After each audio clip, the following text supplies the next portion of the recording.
Avez-vous déjà vécu des moments où vos prières semblaient rester sans réponse? Vos épreuves s'accumulaient sans que vous ne voyiez la lumière au bout du tunnel. Allah semblait silencieux. Sachez que vous n'êtes pas seul. Même les plus grands prophètes et les plus pieux des croyants ont connu ces moments. Mais ce silence, ce n'est pas un abandon. C'est une épreuve, c'est une leçon et surtout une preuve d'amour.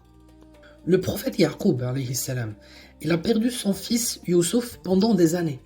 Il a prié, mais Allah ne lui a pas répondu immédiatement.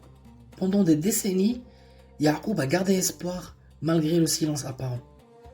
Il dit: je ne me plaindrai de ma tristesse et de mon chagrin qu'à Allah. قال إنما أشكو بثي وحزني إلى الله. Et puis un jour, Allah a exaucé sa prière. Youssouf est revenu et leurs retrouvailles ont été l'une des plus belles histoires de patience et de foi dans le Coran. Cette histoire nous montre que le silence d'Allah n'est pas un rejet, c'est une invitation à la patience, à la confiance et à la persévérance. Mais alors, pourquoi Allah retarde-t-il ses réponses? Allah, dans sa sagesse infinie, a des raisons que nous ne comprenons pas toujours. Mais c'est principalement pour nous purifier et tester notre foi et notre patience.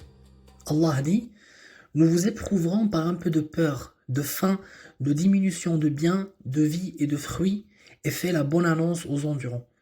وَلَنَبْلُوَنَّكُمْ بِشَيْءٍ مِنَ الْخَوْفِ وَالْجُوعِ وَنَقْصٍ مِنَ الْأَمْوَالِ وَالْأَنْفُسِ وَالثَّمَرَاتِ وَبَشِّرِ الصَّابِرِينَ. Les épreuves sont comme un feu qui brûle nos péchés et nous rapproche de lui. Et c'est aussi un test de notre sincérité. À travers cette patience, Allah peut aussi nous accorder mieux que ce que nous nous demandons.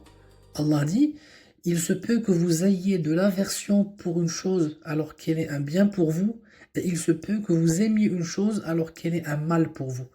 وَعَسَىٰ أَن تَكْرَهُوا شَيْئًا وَهُوَ خَيْرٌ لَكُمْ وَعَسَىٰ أَن تُحِبُّوا شَيْئًا وَهُوَ شَرٌّ لَكُمْ. Parfois, Allah ne nous donne pas ce que nous voulons, mais il nous prépare quelque chose de bien plus beau.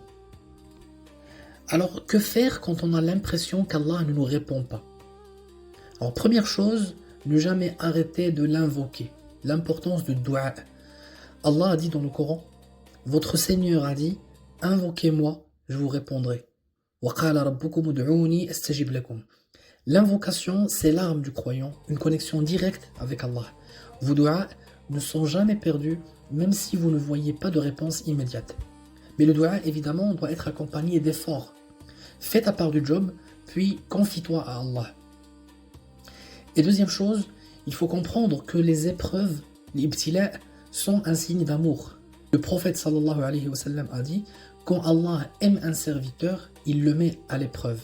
Inna Allah idha ahabba qawman ibtalahum. Ces épreuves ne sont pas un châtiment, mais une purification, une preuve qu'Allah vous prépare à quelque chose de mieux et qu'Allah vous préserve d'un mal bien plus grand.